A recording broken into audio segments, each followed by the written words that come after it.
말씀, 저희 교회는 이렇게 신명기를 본문 다음으로 쭉 강의하고 있습니다. 27장 11절에서 15절까지 다 같이 짧은 본문이므로 한 목소리로 합독하시겠습니다. 모세가 그날 백성에게 명령하여 이르되 너희가 요단을 건넌 후에 시몬과 레위와 유다와 이사갈과 요셉과 베냐민은 백성을 축복하기 위하여 그리심 산에 서고 르벤과 갓과 아셀과 스불론과 단과 납달리는 저주하기 위하여 에발산에 서고 레위 사람은 큰 소리로 이스라엘 모든 사람에게 말하여 이르기를 장색의 손으로 조각하였거나 부어 만든 우상은 여호와께 가증하니 그것을 만들어 은밀히 세우는 자는 저주를 받을 것이라 할 것이요 모든 백성은 응답하여 말하되 아멘 할지니라. 아멘. 지금 이 신명기의 말씀은 이제 제2세대 출애굽을 한 다음에 제1세대는 광야에서 다 그들이 생명이 끝나게 되어지고 이제 다시 일어난 세대에 대하여 모세가 가나안 땅에 들어가기 전에 설교하는 내용 가운데 하나입니다. 그런데 이 1세대는 출애굽기 19장에 있는 것처럼 시내산에서 하나님과 언약을 맺었습니다. 즉 하나님께서 애굽에서 건져내고 이제 내가 너희를 건져내고 너희는 나의 백성이고 나는 너의 하나님이다 라는 것을 19장에 시내산에서 언약을 맺었습니다. 그런데 지금 다시 일어난 제2세대는 바로 그러한 언약의 식에 있지 않았던 인물들이 여기에 끼어 있습니다. 왜냐하면 20세 기준으로 해서 그 이전 20세 그리고 38년이 지난 다음에 그 가운데 광야에서 태어난 백성들. 그래서 모세는 하나님의 명령을 따라 요 새로 일어난 세대, 이제 가나안 땅으로 들어갈 그 세대를 하나님 앞에서 언약식을 행하는데 바로 그 언약식이 오늘 본문 27장 11절에서 15절이 언약식을 하는 장면입니다. 그런데 이 언약식을 어떻게 하냐면 지금 두 개의 산이 있습니다. 12절에 보면 그리심산이 있어요. 그리고 또 13절에 보면 에발산이 있습니다. 그래서 요 그리심산하고 에발산은 가운데 골짜기를 두고 양쪽을 이렇게 마주보고 있습니다. 이렇게요. 마주보고 지금 지파를 나누어서 양쪽에 서게 하고 레인이 제사장이 어떤 선언을 하면 그들이 아멘, 예, 그렇게 하겠습니다. 아멘, 아멘 하면서 쭉 언약을 맺는 건데 지금 우리가 15절까지 읽었지만 계속 아멘, 아멘 하고 끝나는 것은 26절까지 진행되고 있습니다. 그런데 이 본문이 이 언약식을 맺는데 목적은 하나님이 그들의 하나님이고 그들은 하나님의 백성이 되어지는데 이 언약을 잘 이행하게 되면 하나님이 축복하실 것이고 그러나 이 언약을 어기고 깨게 되면 하나님이 저주하겠다라고 하는 내용인데 그 저주는 지금 이 13절에 있는 것처럼 에발산에서 지금 선언이 되어지고 축복은 12절에 있는 것처럼 그리심산에 선언되고 있습니다. 물론 이 언약은 우리가 포로기 이후에 선지자들이 또 언약을 설명하는데 그 포로기 이후에 선지자들이 말한 언약하고 이 언약하고 비교해보면 이 언약은 사실 옛 언약이고 포로기 이후에 선지자들 그리고 예수 그리스도로 말미암은 맺은 언약은 새 언약이라고 부릅니다. 그러나 옛 언약과 새 언약의 이와 같이 차이도 있지만 이걸 보면서 새 언약과 우리에게 있는 하나님의 구원의 은혜가 어떤 것인지 살펴보려고 합니다. 자, 그러면 먼저 첫 번째로는 12절이에요. 12절에 가보면 너희가 요단을 건넌 후 시몬과 레위와 유다와 이사갈과 요셉과 베냐민은 백성을 축복하기 위하여 그리심산에 서고. 자, 축복하기 위해서는 그리심산에 서는데 거기에서 축복의 내용이 선언되거나 또 축복을 어떤 경우는 어떠한 조항을 이행하게 되면 축복하겠다. 이 내용이 사실은 없어요. 이 본문에 보면. 그런데 저주의 같은 경우는 여러분 13절에 보면 저주 같은 경우는 15절부터 저주를 받을 것이라 할 때 아멘 했고 16절도 보면 저주를 받을 것이라 할 것이요 하면 모든 백성은 또 아멘 하고 또 17절도 마찬가지입니다. 그래서 27장 끝까지 본문이 저주의 선언에 대하여 백성들이 아멘 아멘 아멘 합니다. 그러면 이 본문을 보면서 왜 축복은 일일이 명세가 없고 저항들이 없고 지금 축복합니다. 여러분 하나님이 축복하십니다. 그러면 백성들이 아멘. 네 하나님이 이렇게 하면 축복하십니다. 아멘 이래야 되는데 그 내용이 없는 겁니다. 자 그렇다면 여러분 12절로 보면서 왜 첫 번째 우리가 생각해 볼 것은 왜 그리심산에서는 축복의 항목이 없고 또 축복하십니다 할 때 아멘이 왜 없는가 라는 이유를 살펴보려고 하는데 일단은 27장 1절을 보시죠. 이거를 깨닫기 위해서는 27장 1절에 보면 모세와 이스라엘 장로들이 백성에게 명령하여 이르되 내가 오늘 너희에게 명령하는 이 명령을 너희는 다 지킬지나 이 명령을 다 지켜라고 돼 있어요. 여러 항목을 지켜라가 아니라 다 지켜라 라고 돼 있고 또 27장 10절에 보면 그런즉 내 하나님 여호와의 말씀을 청종하여 내가 오늘 내게 명령하는 그 명령과 규례를 단어는 없지만 다 행할지니라라고 되어 있습니다. 자, 주님이 우리에게 명령을 하시고 순종을 요구하는 것은 포괄적으로 말하고 있습니다. 다 지켜라. 그런데 저주 같은 경우는 구체적으로 항목들이 있어요. 그런데 축복인 경우는 항목이 없고 그냥 큰 전체적으로 다 지켜 행하라라고 되어 있습니다. 그럼 왜 주님이 이렇게 했냐면 신약과 연결해 보면 주님이 이렇게 하신 이유를 깨달아 볼 수 있는데 여러분 신약 성경에 특별히 마태복음 19장 16절에서 22절에 가보면 부자 청년 간원이 나옵니다. 그 부자 청년 간원이 예수님 앞에 나와서 어떻게 해야 영생을 얻을 수 있겠습니까? 라는 질문을 들고 나왔습니다. 그때 예수님이 계명을 지켜라 라고 말합니다. 그랬더니 또 계명을 지켜라라고 말씀하시고 예수님이 10계명의 두 돌판 가운데 두 번째 돌판의 내용을 말합니다. 이웃사랑에 관련된 양같이 살인하지 말라, 간음하지 말라 이 계명을 말합니다. 그때 이 부자 청년 관원이 어떻게 대답했냐면 다 지켰습니다. 이 말을 했어요. 다 지켜 행했다. 자, 이 말씀 예수님이 그 말씀을 듣고 그래? 그러면 너희에 있는 재산을 다 팔아 가난한 자에 주고 나를 따르라. 이 말씀을 했습니다. 그 부자 청년은 심히 근심해서 예수님을 떠나갔습니다. 그러면 여러분 그 사건 속에 어떤 의미가 있냐면 이 부자 청년은 외형적으로는 계명을 정말 다 지켰어요. 계명이요. 그러나 내면에는 형식적으로 지켰지 여러분 그 계명 두 번째 돌판에 있는 계명을 다 지키고자 애를 쓰면 여러분 그 항목적인 것으로 지키는 것으로 끝나는 게 아니고요. 그 마음이 이웃을 향한 가난한 자를 향한 뜨거운 열망이 일어나서 그들을 돕고 그들을 돌보게 되어져 있습니다. 그런데 이 부자 청년은 명목적으로는 철두철미하게 지켰지만 우리 주님이 그 계명에서 요구하는 심령의 내면 하나님을 사랑하고 정말 이웃을 사랑하는 마음으로 그 계명을 지키지는 않았습니다. 그래서 우리 주님은 인간의 부패성에 이걸 너무나도 잘 알기 때문에 지금 이 계명을 지켜 행하라 할 때도 다 지켜 행하라. 그리고 언급했던 것입니다. 야고보서 2장에 보면 이와 같이 지켜야 될 규정과 계명에 일일이 언급하지 않냐고 다 지켜라고 한 의미가 또 나오는데 야고보서 2장에는 긍휼이 없이 지킨 계명은 결국 긍휼을 없는 심판을 받을 것이다. 이 말을 야고보서 2장 15절 이하에 합니다.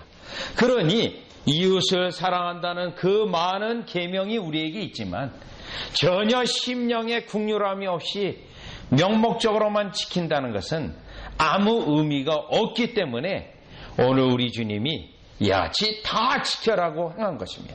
만약에 이 본문에서 일일이 하나하나 언급했다면 아마 부자 청년 가는처럼 우리가 요렇게 다 계명 지키지 않았습니까, 하나님?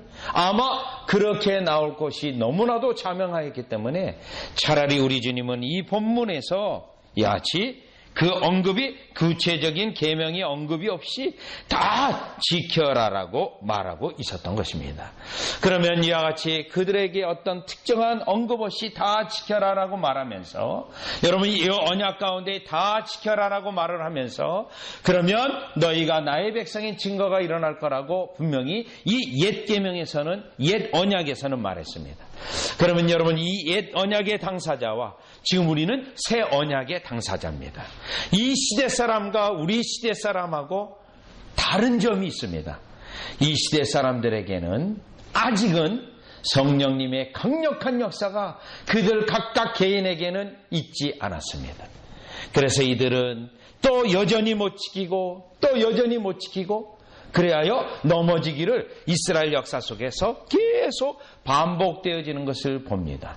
그런데 우리는 새 언약 속에 있는데 에스겔서 36장 25절에서 28절을 보면 이와 같이 우리로 하나님 백성으로 삼으시고 계명을 지켜라라고 말하면서 여기로 끝나지 아니하고 새 언약에서는 그 계명을 성령님께서 우리의 새로운 마음에 새겨두셔서 우리로 그 계명을 기꺼이 즐겁게 지키도록 만들어 놓으셨다는 겁니다.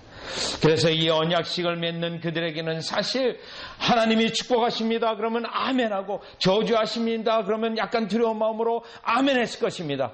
그러나 우리에게는 지금 현재 우리에게는 이들 이 세대보다 더 확실한 복을 가지고 있는데 성령님께서 우리의 심령에 직접 하나님의 말씀 계명을 새겨놔서 여러분들 생각 속에 그 계명을 지키도록 우리를 주장해 주셔서 지킬 수 있게 언약 구조가 돼 있어서 이와 같이 저주받을지어다라고 하는 그런 위협으로부터 우리는 이미 벗어나 있다라고 하는 그 점에서 이 본문의 말씀에 우리 자신을 적용해 본다면 우리는 참 예수 그리스도로 말미암아 정말 행복하고 귀중하고 복된 이러한 시대, 하나님의 은혜의 언약을 베푸시는 특별한 시대에 살고 있음을 저와 여러분은 마땅히 하나님께 감사해야 될 줄 믿습니다.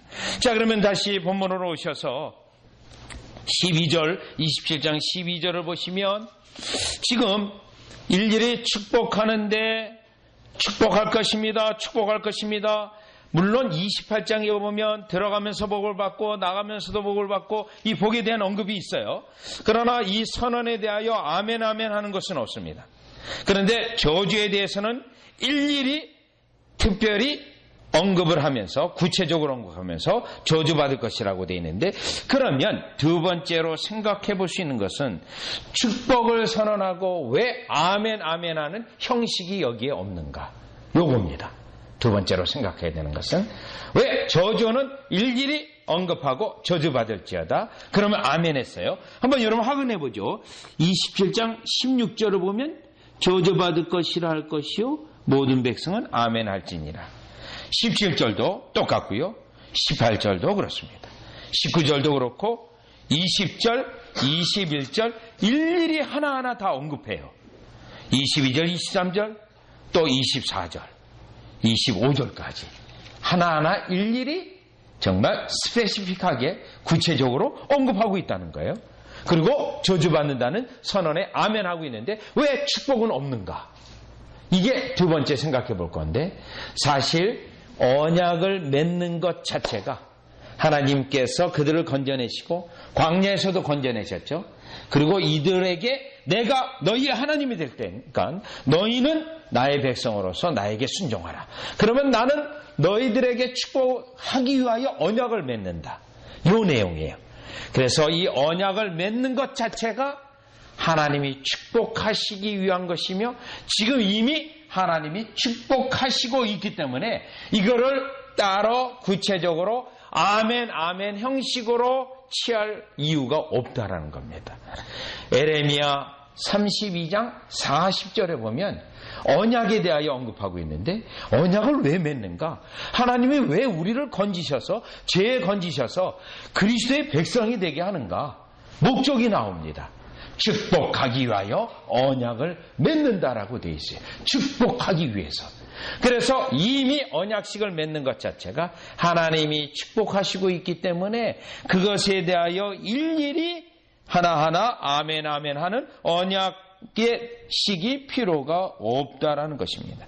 그리고 12절에 보면 그냥 그리심산에 섰고 또 계명에 대하여 일일이 구체적으로 언급하지 않고 있는데, 여기에서 또 깨달을 수 있는 것은 주님, 제가 이렇게 계명 지켰습니다.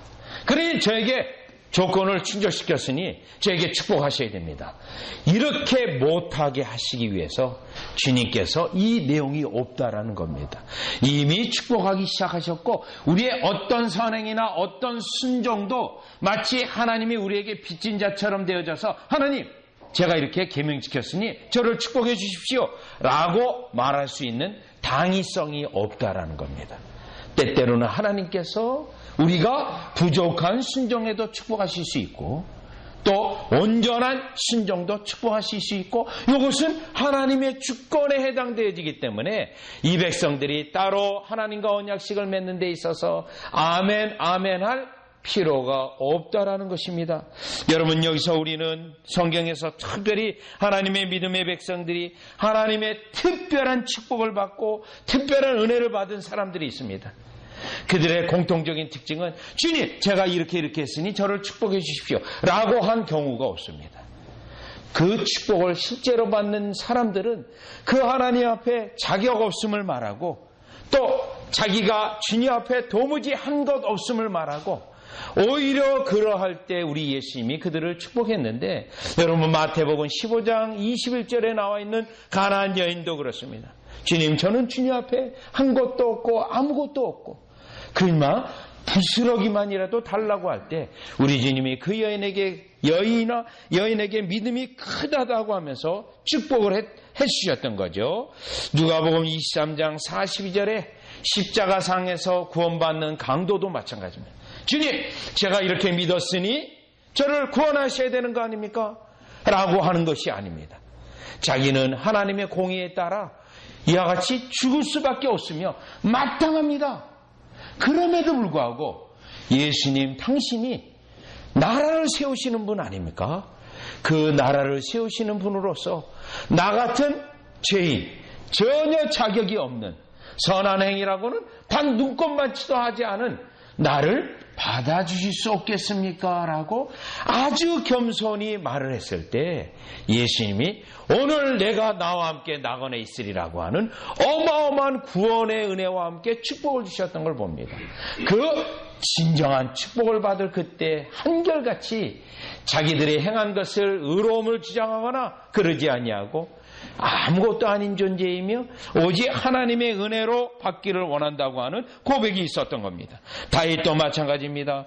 사무엘하 7장 19절에 보면 하나님이 다윗에게 약속을 해주십니다.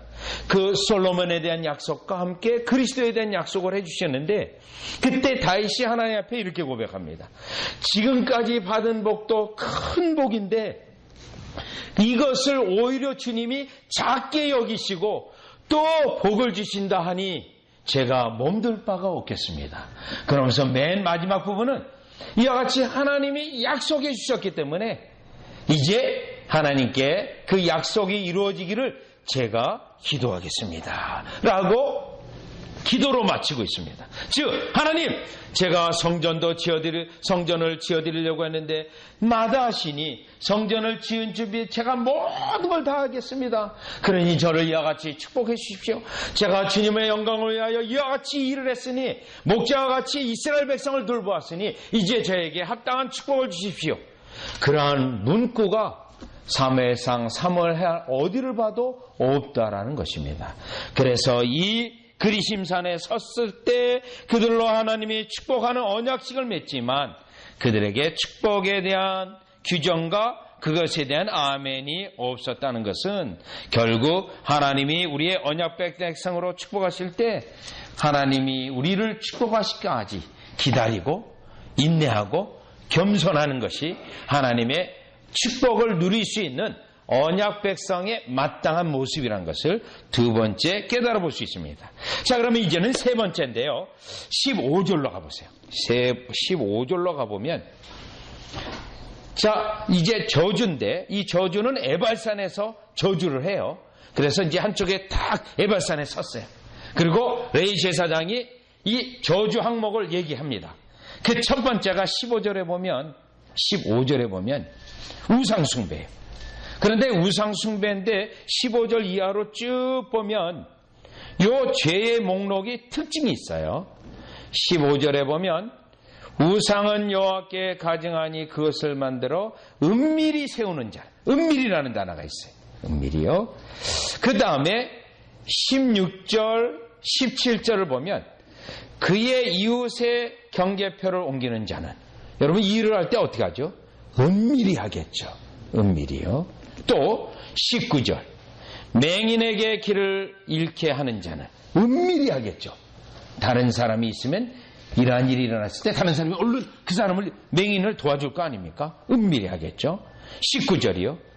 객이나 고아나 가부의 송사를 억울하게 하는 자, 여러분 은밀히 하죠. 은밀히요. 요즘 세상에 일어나는 일들이 이같이 범죄하는 행위는 다 은밀하게, 그래서 도무지 무엇을 믿어야 될지 모르는 세상이 되었잖아요. 은밀히 합니다. 또 20절도 보시죠. 그의 아버지 아내와 동침하는 자는 역시 은밀한 죄입니다. 21절 수간도 마찬가지고 22절도 마찬가지입니다. 23절 다 성범죄예요. 23절 장모와 동침하는, 역시 은밀히 하는 죄고, 24절 그 이웃을 암살하는 자, 은밀히 하는 자입니다. 25절도 뇌물을 받, 은밀히 합니다. 여러분 여기서 나타난 죄의 특징은 은밀히, 하나님이 마치 없는 듯이, 우상숭배는 더욱이 하나님과 언약을 깨는 거예요. 이러한 죄들은 신약에 의하면 이러한 죄들은 악한 죄들이고, 특별히 15절 같은 죄는 배교죄에 해당이 되어집니다. 구약에서 이 언약을 맺었는데 우상을 숭배하는 것은 호세아서나 이사야서를 보면 하나님과의 언약을 깨는 겁니다. 그런데 하나님은 절대 먼저 언약을 안 깨요. 백성이 먼저 깨면 하나님도 나도 너희 하나님 안 될 거야. 그게 호세아서 1장 9절이에요. 이사야서 1장 3절에 가보면 소도 주인을 알고 짐승들도 다 주인을 아는데 너희 이스라엘은 주인이신 하나님을 모르고 오히려 배척하고 있다고 돼 있어요. 언약을 깼다는 거예요. 그래서 하나님은 그 백성 중에 진짜만을 추려서 자기의 새로운 일을 하겠다라고 말씀하시는 것이 이사야서 전체 내용입니다. 자, 그렇다면 이 내용의 말씀을 오늘 신약에 사는 우리에게 어떻게 적용해 볼 수 있냐면, 자, 신약에 사는 우리는, 이스라엘 백성은 이렇게 언약을 수차례 깼어요. 그래서 실제로 바벨론 포로로 끌려가서 그들이 연단을 받고 그 가운데 하나님의 진짜 백성은 다시 예루살렘으로 돌아오는 그러한 역사 속의 일들이 반복이 되어집니다. 그러면 오늘날 우리는요, 이 옛 언약에 있지 않냐고 새 언약에 있는데, 새 언약에는 안전장치가 붙어 있어요. 요 옛 언약과는 달리 절대로 우리를 떠나가지 못하도록 안전장치가 있는데, 에레미야 31장 33절에 보면 아까도 말씀드린 것처럼 하나님의 말씀을 우리의 심령에 새겨두고 그 새겨둔 말씀이 성령께서 계속 생각나게 해서 도무지 여러분으로 하여금 그리스도 밖으로 하나님을 완전히 떠나지 못하도록 장치를 마련해 놓은 겁니다. 그런데 그 장치가 성령 하나님에 의한 장치예요. 우리 인간이 뭘 어떻게 해서가 아니고요. 언약을 깨지 못하도록 하나님이 만들어 놨습니다. 32장 40절, 에레미야 32장 40절에 보면 아까 언약을 맺는 것 자체가 하나님의 축복이라고 돼 있죠. 이 에레미야 32장 40절에 보면 절대로 하나님을 떠날 수 없도록 성령님의 역사로 두려운 마음을 준다고 되어 있습니다. 두려운 마음. 이제 하나님을 점점 멀리 떠나서 세상으로 가려고 해요. 그때 하나님의 진짜 언약 백성은 저주를 받을지어다 그 언약식을 참석을 해도 이들은 깼어요. 이들은요. 그러나 우리는 깨지 못하도록 두려운 마음을 주어 갑자기 그 일을 할 때 그 죄 짓는 현장으로 우리로 유혹받고 인도될 때 여러분들 심령 속에 강력한 두려움들이 일어나서 그 죄악에 대른 이들을 멈추게 하는 장치를 우리 주님이 마련해 놓겠다고 구약시대 선지자 시대에 이미 예언을 했고 그 예언이 실제로 예수 그리스도께서 오셔서 피를 흘리셔서 그 언약의 보증이 되시고 하늘 보좌 우편에서 우리 예수님이 간구하시고 또 성령님이 여러분들 심령 속에 계속 작용을 해서 언약을 깨지 못하도록 이 그리스도의 은혜의 울타리 안에 있도록 우리님이 철저히 보호하셔서 그 언약의 수혜를 계속 입게 하시겠다는 겁니다. 여러분 이 신명기 27장의 이 장면에 만약에 우리 현장에 우리가 있었다면 여러분 축복은 즐거웠을 것입니다. 하나님이 우리를 축복하신다. 이야 너무 좋다. 그런데 저주하신다 할 때 아멘 할 때 여러분 얼마나 또한 두렵겠습니까? 그런데 이런 두려움이 이 시대는 잠깐이었다는 거예요. 잠깐.